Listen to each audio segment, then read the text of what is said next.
മഹാനായ മുഹയ്യിദ്ദീൻ ശൈഖ് റളിയല്ലാഹു അൻഹു ജനിക്കുന്നത് പരിശുദ്ധമായ റമളാനിന്റെ 1-ാമത്തെ ദിവസത്തിലാണ്. റമളാൻ ദിവസത്തിലാണ് മുഹയ്യിദ്ദീൻ ശൈഖ് ജനിക്കുന്നത്. ഉമ്മ പതിവ് പോലെ പൊന്നുമോൻ ജനിച്ചപ്പോ പൊന്നുമോനെ മാറോട് ചേർത്തിട്ട് മുലപ്പാല് നൽകി. മുലപ്പാല് കുടിക്കാതെ മുഖം തട്ടിമാറ്റുകയാണ് മഹാനായ മുഹയ്യിദ്ദീൻ ശൈഖ് റളിയല്ലാഹു അൻഹു.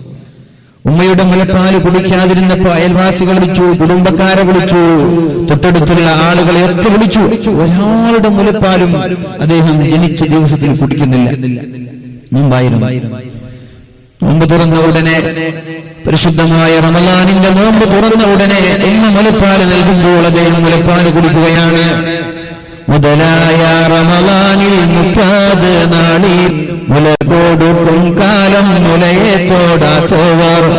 പരിശുദ്ധമായ റമളാൻ മാസം 30 ദിവസക്കാലം പകൽ സമയങ്ങളിൽ തന്റെ മാതാവ് മുലപ്പാല് നൽകി കുടിക്കാനോ തൊട്ടു നോക്കാനോ മഹാനായ മുഹയ്യിദ്ദീൻ ശൈഖ് റളിയല്ലാഹു അൻഹു തയ്യാറായില്ല. മഗ്‌രിബിന്റെ ശേഷമാണ് അദ്ദേഹം മുലപ്പാല് കുടിക്കാൻ തുടങ്ങിയത്. മഗ്‌രിബിന്റെയും സുബഹിയുടെയും ഇടയിലാണ് അദ്ദേഹം മുലപ്പാല് കുടിച്ചത്. ഇനി കേൾക്കണോ മറ്റൊരു അത്ഭുതം? 2-ാമത്തെ വയസ്സിലാണ് അദ്ദേഹം ഒരു ഫത്വ നൽകുന്നത്. 2-ാമത്തെ വയസ്സിലാണ്. പൂർത്തിയാശത്തിലേക്ക് കാലെടുത്ത് വെക്കുമ്പോൾ പരിശുദ്ധമായ റമളാൻ കടന്നു വരുന്ന സമയമാണത്. മേഘാവൃതമായ രാത്രിയാണത്. ഇന്ന് പരിശുദ്ധമായ റമളാൻ ഒന്നാണോ എന്ന് തീരുമാനിക്കാൻ മേഘാവൃതമായതുകൊണ്ട് ചന്ദ്രനെ കാണാൻ പറ്റുന്നില്ല. ചന്ദ്രനുണ്ടോ ഇല്ലേ എന്ന് നോക്കാൻ അവർക്കാർക്കും സാധിക്കുന്നില്ല. മേഘാവൃതമാണ്, നിറയെ മേഘങ്ങൾ നിറഞ്ഞിരിക്കുകയാണ്.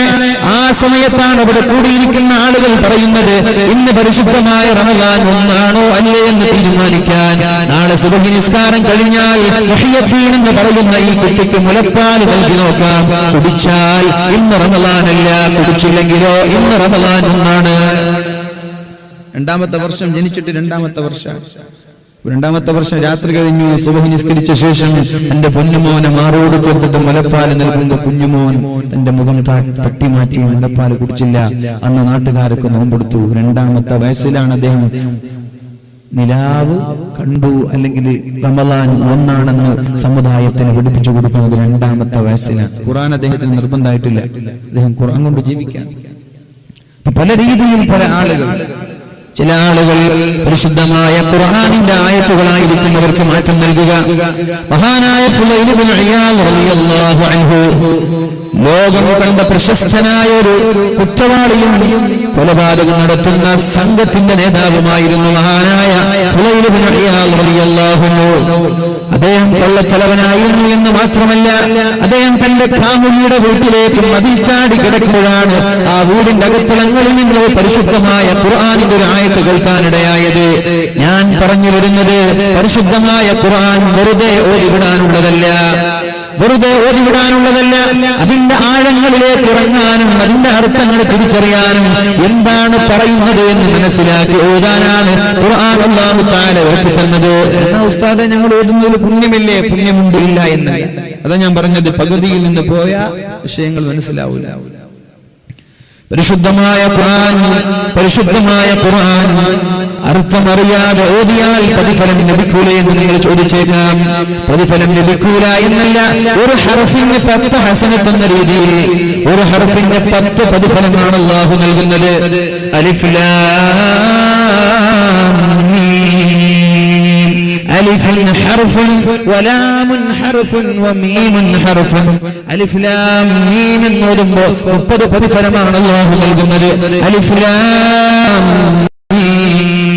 എന്ന് പാരായണം ചെയ്യുമ്പോൾ അല്ലാഹു പ്രതിഫലം നൽകുന്നത് 30 പ്രതിഫലമാണ്. എത്ര മിനിറ്റ്, ഒരു സെക്കൻഡ് പോലും വേണ്ട. അലിഫ് ലാം മീം 30 പ്രതിഫലം ലഭിച്ചു.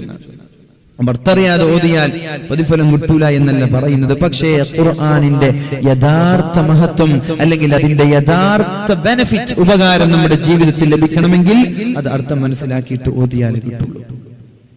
മഹാനായ ഫുളൈൽ ഇബ്നു ഇയാദ് റളിയല്ലാഹു അൻഹു, മഹാനായ ഫുളൈൽ ഇബ്നു ഇയാദ് റഹിമഹുല്ലാഹ്, അദ്ദേഹം വലിയ കൊള്ളത്തലവനായിരുന്നു. തന്റെ കാമുകിയുടെ വീട്ടിലേക്ക് മതിൽ ചാടി കിടക്കുമ്പോഴാണ് ആ വീട്ടിൽ നിന്ന് വളരെ മനോഹരമായ പരിശുദ്ധമായ ഖുർആനിന്റെ പാരായണം കേൾക്കാനിടയായത്. വീടിന്റെ അകത്തളങ്ങളിൽ നിന്ന് ആരോ ഖുർആൻ ഓതിക്കൊണ്ടിരിക്കുകയാണ്. അഊദു ബില്ലാഹി മിനശ് ശൈത്വാനിർ റജീം. ബിസ്മില്ലാഹിർ റഹ്മാനിർ റഹീം. അലം യഅനി ലില്ലദീന ആമനൂ അൻ തഖ്ശഅ ഖുലൂബുഹും ലിദിക്രില്ലാഹ് അലം യഅനി ലില്ലദീന ആമനൂ അൻ തഖ്ശഅ ഖുലൂബുഹും ലിദിക്രില്ലാഹ് വമാ നസല മിനൽ ഹഖ് വലാ യകൂനൂ കല്ലദീന ഊതുൽ കിതാബ മിൻ قبل فطال عليهم الأمد فقست قلوبهم وكثير منهم فاسقون മഹാനായ ഫുലൈൽ എന്ന് പറയുന്ന കള്ളത്തലവൻ തന്റെ കാമുകിയുടെ വീട്ടിലേക്ക് കാലെടുത്ത് വെക്കുമ്പോഴാണ് വീടിന്റെ അകത്തളങ്ങളിൽ നിന്ന് മനോഹരമായ ഖുർആനിന്റെ പാരായണം കേൾക്കുന്നത്. അലം യഅനി സമയമായിട്ടില്ലേ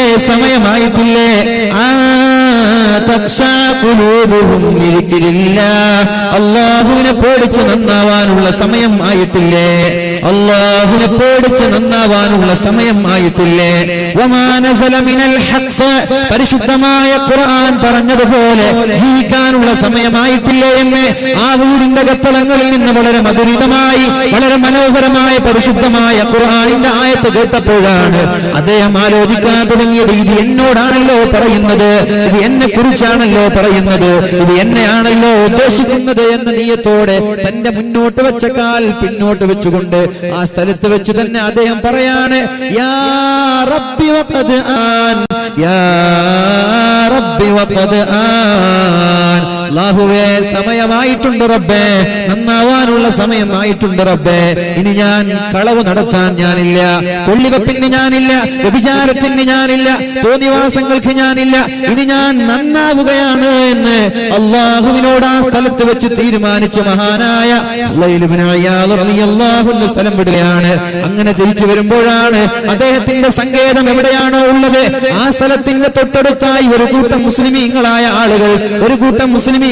ആളുകൾ അവിടെ ചർച്ച ചെയ്യുന്നത്, ഇന്ന് രാത്രി ഇവിടെ താമസിക്കണോ അല്ല ഞങ്ങൾ ഇന്ന് രാത്രി യാത്ര ചെയ്യണോ എന്ന് ചർച്ച ചെയ്യുമ്പോഴാണ് മറ്റൊരു കൂട്ടം ആളുകൾ പറഞ്ഞത്, ഇന്ന് രാത്രി ഇവിടെ താമസിക്കാം, എങ്ങാനും ഈ രാത്രിയിൽ ഞങ്ങൾ യാത്ര ചെയ്താൽ ഫുലൈലിന്റെ കൊള്ളത്തലവൻ ആളുകൾ ഞങ്ങൾ അറ്റാക്ക് ചെയ്യാൻ സാധ്യതയുണ്ടല്ലോ, ഞങ്ങൾ ആക്രമിക്കാൻ സാധ്യതയുണ്ടല്ലോ, അതുകൊണ്ട് ഇന്ന് ഇവിടെ താമസിച്ച് പ്രഭാതത്തിൽ പകൽ വെളിച്ചം കടന്നു വന്നാൽ യാത്ര ചെയ്യാമെന്ന് പറഞ്ഞപ്പോഴാണ് മഹാനായ ഫുലൈൽ ഇബ്നു ഇയാദ് റളിയല്ലാഹു അൻഹു പറയുന്നത്, അല്ലാഹുവേ ഞാനിവിടെ കൊള്ളിവെപ്പും കൊലയും നടക്കുകയാണല്ലോ, ഞാനിവിടെ തോന്നിവാസം ചെയ്ത് നടക്കുകയാണല്ലോ, ഒരുപാട് മുസ്ലിമീങ്ങൾ എന്നെ പേടിച്ച് യാത്ര പോലും ചെയ്യാതെ, എന്നെ പേടിച്ച് ഒരു സ്ഥലത്ത് യാത്ര പോലും ചെയ്യാതെ തമ്പടിക്കുകയാണല്ലോ അല്ലാഹ്, ഞാൻ നന്നാവുകയാണ് റബ്ബേ എന്ന് പറഞ്ഞിട്ട് പരിശുദ്ധമായ ഹറമിന്റെ സമീപത്തേക്ക് കടന്നു ചെന്നിട്ട് തൗബ ചെയ്ത് ലോകം കണ്ട മഹാനായി മാറി മഹാനായ ഫുലൈൽ ഇബ്നു ഇയാദ് റഹിമഹുല്ലാഹ്.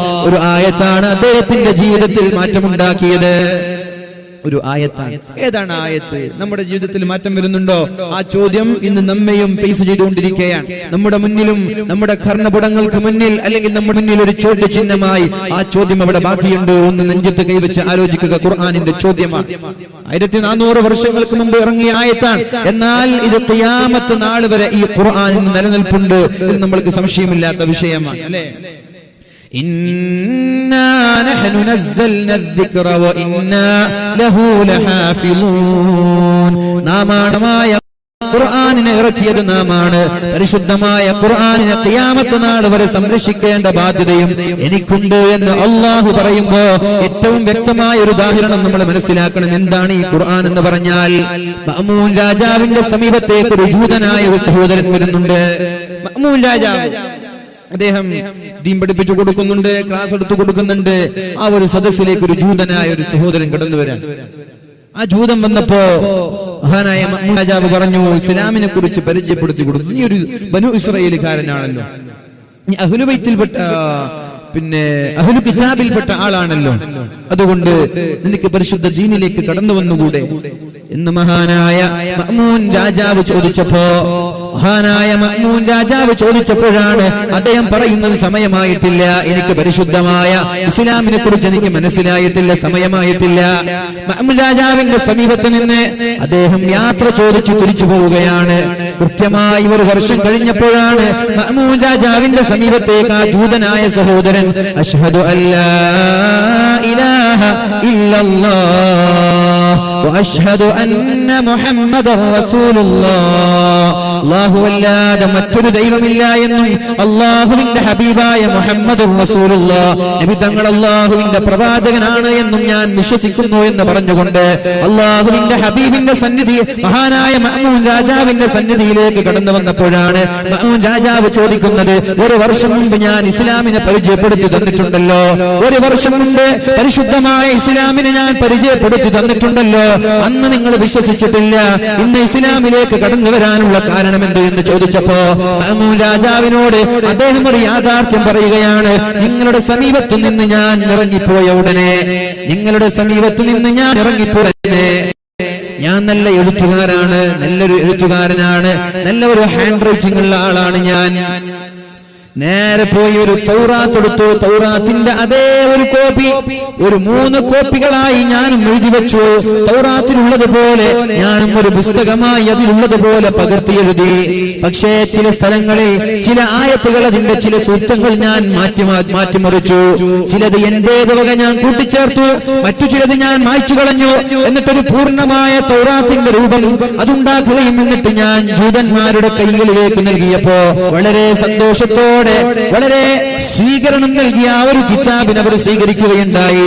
ഞാൻ അവർക്ക് നൽകി എന്റെ വീട്ടിലേക്ക് ഞാൻ തിരിച്ചു വന്നു. തൗറാത്തിൽ ഞാൻ മാറ്റം വരുത്തിയത് അവർ തിരിച്ചറിഞ്ഞില്ല, അതിലേക്ക് ഞാൻ കൂട്ടിച്ചേർത്തത് അവർ തിരിച്ചറിഞ്ഞില്ല, അതിൽ നിന്ന് ചില ആയത്തുകൾ മായ്ച്ചു കളഞ്ഞതും അവർ തിരിച്ചറിഞ്ഞില്ല. വളരെ സന്തോഷത്തോടെ വളരെ സ്വീകരണം നൽകിയിട്ടാണ് ആ ഏടിനെ അവർ സ്വീകരിച്ചത്.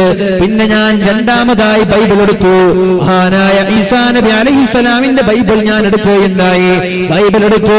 അതുപോലെ മറ്റൊരു കോപ്പി ഞാൻ കോപ്പി പേസ്റ്റ് ചെയ്യുകയാണ്, അതുപോലെ പകർത്തെഴുതുകയാണ്. അതിന്റെ ചില വരികൾ ഞാൻ മായ്ച്ചു കളഞ്ഞു, അതിലേക്ക് എന്റേതായ ചില ആശയങ്ങൾ ഞാൻ കൂട്ടിച്ചേർക്കുകയുണ്ടായി. അതിലേക്ക് ചില വാക്കുകൾ ഞാൻ കൂട്ടിച്ചേർക്കുകയുണ്ടായി, ചില ആയത്തുകൾ ഞാൻ കൂട്ടിച്ചേർക്കുകയുണ്ടായി. എന്നിട്ട് അതേപോലെ ഒരു ബൈബിളായി ക്രൈസ്തവന്മാരുടെ കൈകളിലേക്ക് കൊണ്ടുചെന്ന് കൊടുത്തപ്പോ അവരും വളരെ ആദരവോടെ വളരെ സന്തോഷത്തോടെ ആ ബൈബിളിന്റെ കോപ്പി സ്വീകരിക്കുകയാണ്. എന്നിട്ട് അവരെന്നെ സ്വീകരിച്ചിരുത്തി. അവർക്ക് ഞാൻ മാറ്റം വരുത്തിയത് തിരിച്ചറിഞ്ഞില്ല, അതിൽ നിന്ന് മായ്ച്ചു കളഞ്ഞതും അവർ തിരിച്ചറിഞ്ഞില്ല. ഇനി കൂട്ടാനുണ്ടോ? സൗണ്ട് ഉണ്ടെങ്കിൽ കൂട്ടി, ഫുള്ള് 4 മോണിറ്ററും മാക്സിമം കൂട്ടി, ഷാർപ്പ് ഈ സൗണ്ട് ഷാർപ്പാക്കി. അതേപോലെ അദ്ദേഹം പറയാണ്, ബൈബിൾ ഞാൻ മാറ്റത്തിരുത്തലുകൾക്ക് ഞാൻ വിധേയമാക്കിയപ്പോൾ അത് തിരിച്ചറിയാൻ അവർക്ക് കഴിഞ്ഞില്ല. പിന്നെ ഞാൻ പരിശുദ്ധമായ ഖുർആൻ എടുക്കുകയുണ്ടായി. കേൾക്കണം, പരിശുദ്ധമായ ഖുർആൻ ഒരു മുസ്ഹഫ് ഞാൻ എടുത്തു. അതുപോലെ മറ്റൊരു മുസ്ഹഫിലേക്ക് ഞാൻ ഇങ്ങനെ പകർത്തി എഴുതാൻ തുടങ്ങി. ഒരു ആയത്തെന്ന രീതിയിൽ പകർത്തി എഴുതുമ്പോ അതിനിടയിൽ അറിയാതെ ചില പദങ്ങൾ ഞാൻ എന്റേത് വകയായി ഞാൻ കൂട്ടിച്ചേർത്തു. ചിലത് ഞാൻ മായ്ച്ചു കളഞ്ഞു, ചിലത് ഞാൻ ഡിലീറ്റ് ചെയ്തു, ചില ആയത്തുകൾ ഞാൻ എഴുതി വെച്ചില്ല. അങ്ങനെ ഒരു ഖുർആനിന്റെ കോപ്പി വെച്ചു മുസ്ലിമീങ്ങളായ ആളുകളുടെ കൈകളിലേക്ക് ഈ കോപ്പി നൽകിയപ്പോഴാണ് അവരാ കോപ്പി തുറന്നു നോക്കുന്നത്. ആ കോപ്പി വായിച്ചു നോക്കുമ്പോഴാണ് ചില മാറ്റത്തിരുത്തലുകൾക്ക് ഇത് വിധേയമായി എന്നവർക്ക് മനസ്സിലായത്. ആ കോപ്പി വലിച്ചെറിഞ്ഞിട്ട് എന്നെ അവർ ആട്ടിയോടിച്ചു. അപ്പോഴാണ് എനിക്ക് മനസ്സിലായത്, നഹ്നു നസ്സൽന الذിക്റ വഇന്നാ ലഹു ലഹാഫിളൂൻ. ഇത് അല്ലാഹുവിന്റെ ഗ്രന്ഥമാണ്, ഇത് റബ്ബിന്റെ ഗ്രന്ഥമാണ്, ഇത് രക്ഷിതാവായ അല്ലാഹുവിന്റെ ഗ്രന്ഥമാണ്. ഇതിലേക്ക് മാറ്റം വരുത്താൻ ഒരാൾക്കും കഴിയില്ല. ലാ യഅതീഹിൽ ബാതിലു, അതിലേക്കൊരു തിന്മ മുൻഭാഗത്തു നിന്നോ പിൻഭാഗത്തു നിന്നോ അറിയാതൊരു വാക്ക് പോലും അതിലേക്ക് കൂട്ടിച്ചേർക്കാൻ കഴിയൂല എന്ന് എനിക്ക് മനസ്സിലായി. പിന്നെ ഒന്നും ഞാൻ ആലോചിച്ചില്ല. ഉടനെ ഞാൻ പറഞ്ഞു, അശ്ഹദു അല്ലാ ഇലാഹ ഇല്ലല്ലാഹ് വഅശ്ഹദു അന്ന മുഹമ്മദർ റസൂലുള്ളാഹ്. ഇത് അല്ലാഹുവിന്റെ ഗ്രന്ഥമാണെന്ന് മനസ്സിലാക്കിയ ഉടനെ ഞാൻ ഒരു സമയം പോലും പിന്തിപ്പിക്കാതെ ഉടനെ ഞാൻ അല്ലാഹുവിലേക്ക് കടന്നു വരികയും ഇസ്ലാമിലേക്ക് കടന്നു വരികയും ചെയ്തു എന്ന് ആരുതനായ സഹോദരൻ മുസ്ലിമായി മഅ്മൂൻ രാജാവിനോട് പറയുകയാണ്. ഇനി നിങ്ങൾ ആലോചിക്കേ, ഇനി നമ്മൾ ആലോചിക്കണം, ഇന്ന് ലോകത്തുള്ള സകലമാന വേദഗ്രന്ഥങ്ങളെയും, ഇന്ന് ലോകത്തിലുള്ള എല്ലാ വേദഗ്രന്ഥങ്ങളും എല്ലാ മതക്കാരുടെ ഗ്രന്ഥങ്ങളും ഏതെങ്കിലും ഒരു തീക്കുണ്ടാരത്തിലിട്ട് കത്തിക്കരിച്ചാൽ, ഉദാഹരണം പറഞ്ഞാൽ മുസ്ലിമീങ്ങളുടെ ഗ്രന്ഥമായ പരിശുദ്ധമായ ഖുർആൻ എല്ലാ കോപ്പികളും ലോകത്തിന്റെ മുക്കുമുലകളിലുള്ള സകലമാന കോപ്പികളും ഒരു തീക്കുണ്ടാരത്തിലേക്ക് വലിച്ചെറിഞ്ഞാൽ ഒരു കോപ്പി പോലുമില്ല, ഹാർഡ് കോപ്പിയില്ല, സോഫ്റ്റ് കോപ്പിയിൽ ഒന്നുമില്ല, എല്ലാം വലിച്ചെറിഞ്ഞു. ബൈബിളുകൾ, മത്തായിയുടെ സുവിശേഷങ്ങൾ, മാർക്കോസിന്റെ സുവിശേഷങ്ങള്, ഋതുവേദങ്ങൾ, മഹാഭാരതം, രാമായണമെന്നില്ല. ലോകത്ത് ഏതൊക്കെ മതക്കാരുണ്ടോ, ഏതൊക്കെ വിശ്വാസക്കാരുണ്ടോ, അവരുടെയൊക്കെ ഗ്രന്ഥങ്ങളുടെ ഹാർഡ് കോപ്പിയും സോഫ്റ്റ് കോപ്പിയും നശിപ്പിച്ചാൽ ഏതെങ്കിലും ഒരു മതക്കാർക്ക് അതേപോലെ അവരുടെ ഗ്രന്ഥം തിരിച്ചു എഴുതി വെക്കാൻ സാധിക്കുമോ ഇല്ലയോ? സാധിക്കുമോ ഇല്ലയോ? ജൂതന്മാർക്ക് സാധിക്കുമോ? ഹൈന്ദവ വിശ്വാസികൾക്ക് സാധിക്കുമോ? ക്രൈസ്തവ വിശ്വാസികൾക്ക് സാധിക്കുമോ? ആർക്കാണ് സാധിക്കുക? ആരാണ് മനഃപ്പാഠമാക്കി വെച്ചിട്ടുള്ളത്? ആർക്കാണ് സാധിക്കുക? ഒരാൾക്കും സാധിക്കില്ല. പക്ഷേ പരിശുദ്ധമായ ഇസ്ലാമിന്റെ പരിശുദ്ധ ഖുർആനിന്റെ മുഴുവൻ കോപ്പികൾ ലോകത്തിൽ നിന്ന് തുടച്ചു നീക്കിയാലും നിമിഷ നേരങ്ങൾ കൊണ്ട് ഒരു ഹർഫിന് പോലും വ്യത്യാസമില്ലാതെ ഖുർആനിന്റെ ഗ്രന്ഥങ്ങൾ 10,000-കണക്കിന് ലക്ഷക്കണക്കിന് അടിച്ചിറക്കാൻ പറ്റുമെന്നതിൽ സംശയമില്ല. കാരണം ഹാഫിലീങ്ങൾ, ലക്ഷക്കണക്കിന് ഹാഫിലീങ്ങൾ ജീവിച്ചിരിപ്പുണ്ട്. പക്ഷേ ഇന്നത്തെ ചർച്ചാ വിഷയം ഒരുപാട് ഹാഫിലീങ്ങളെ സമുദായത്തിന് സമർപ്പിച്ചത് കൊണ്ട് സമുദായത്തിന് എന്ത് നേട്ടമാണുള്ളത്? അതാണ് ഇന്നത്തെ ചർച്ചാ വിഷയം. അതാണ് ഇന്ന് ചർച്ചാ വിഷയം. എല്ലാവർക്കും മക്കളെ ഹാഫിലിങ്ങളാക്കണം. പോയ സ്ഥലങ്ങളിലൊക്കെ ചോദിക്കുന്ന ഒറ്റൊരു ചോദ്യം, ഉസ്താദേ മകനെ ഹാഫിലാക്കണമല്ലോ, എവിടെ ചേർക്കുക? കാസർഗോഡ് ജില്ലയിൽ എവിടെയാ സ്ഥലമുള്ളത്? മകളെ ഹാഫിലാക്കണമല്ലോ, എവിടെയാ കൊണ്ടുപോയി ചേർക്കുക? ഞാൻ ചോദിക്കട്ടെ, ഹാഫിലാക്കി മാറ്റിയാൽ മതിയോ? മക്കളെ ഹാഫിലാക്കിയത് കൊണ്ടെല്ലാം കഴിഞ്ഞു നിങ്ങൾ വിശ്വസിക്കുന്നുണ്ടോ? ഇല്ല. മക്കളെ ഹാഫിലാക്കിയിട്ട് എന്ത് ഉപകാരമാണുള്ളത്? ഞാൻ നേരത്തെ പറഞ്ഞു, പ്രതിഫലം ഇല്ല എന്നല്ല ഞാൻ പറയുന്നത്. പക്ഷേ മഹാന്മാരായ പൂർവീകന്മാരായ സ്വഹാബാക്കളുമായി എന്ത് ബന്ധമാണ് ഈ വിഷയത്തിൽ നമ്മൾക്ക് പറയാനുള്ളത്? എന്ത് ബന്ധമാണ് ഈ വിഷയത്തിൽ പറയാനുള്ളത്?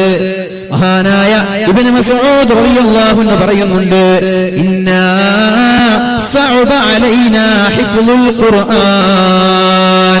പരിശുദ്ധമായ ഖുർആൻ മനഃപ്പാഠമാക്കാൻ ഞങ്ങൾക്ക് ഒരുപാട് പ്രയാസമുണ്ടായിരുന്നു. ഖുർആൻ മനഃപ്പാഠമാക്കാൻ ഞങ്ങൾക്ക് ഒരുപാട് പ്രയാസപ്പെട്ടിരുന്നു. ഒരുപാട് പ്രയാസങ്ങൾ ഞങ്ങൾ സഹിച്ചിരുന്നു. അത്തരത്തിൽ ഖുർആൻ മനഃപ്പാഠമാക്കാൻ ഞങ്ങൾക്ക് സാധിച്ചിട്ടില്ല എന്ന് മഹാനായ ഇബ്നു മസ്ഊദ് റളിയല്ലാഹു അൻഹു പറയുന്നുണ്ട്. പക്ഷേ വസഹുല അലൈനൽ അമലു ബിഹി, ഖുർആൻ കൊണ്ട് അമൽ ചെയ്യാൻ ഞങ്ങൾക്കൊരു പ്രയാസവും ഉണ്ടായിട്ടില്ല. ഖുർആൻ കൊണ്ട് അമൽ ചെയ്യാൻ ഒരു പ്രയാസം ഉണ്ടായിട്ടില്ല. മനഃപ്പാഠമാക്കാൻ വളരെ പ്രയാസമായിരുന്നു നമ്മൾക്ക്. ഇനി ഇന്നത്തെ കാലം ആലോചിച്ചു നോക്ക്. ഹാഫിലിങ്ങൾ ഇഷ്ടം പോലെ. മിനിഞ്ഞാന്ന് വടകരയിൽ ഒരു പരിപാടി, ഒരു ഹാഫിലിങ്ങൾക്ക് സന്നദ്ധാനം നൽകുന്ന ഒരു സദസ്സിൽ പങ്കെടുത്തപ്പോ ആദരണീയരായ MT ഉസ്താദ് പറഞ്ഞു, രാത്രി ഉറങ്ങാൻ കിടന്ന ഒരു സഹോദരൻ രാവിലെ ആകുമ്പോ ഹാഫിലായിട്ടുണ്ട്. രാത്രി ഉറങ്ങാൻ കിടന്നവരാണ് രാവിലെ ആകുമ്പോ ഹാഫിലായിട്ടുണ്ട്. സംഭവിക്കാം, ഒന്നും അത്ഭുതമല്ല, അതൊന്നും അത്ഭുതമായി കാണേണ്ടതില്ല. പക്ഷേ ഞാൻ ചോദിക്കുന്നത്, ഈ ഹിഫ്ള് കൊണ്ട്, വെറും ഹിഫ്ള് മാത്രം നമ്മളിൽ ഒതുക്കിയത് കൊണ്ട് എന്ത് നേട്ടം നമ്മൾക്കുണ്ടായി?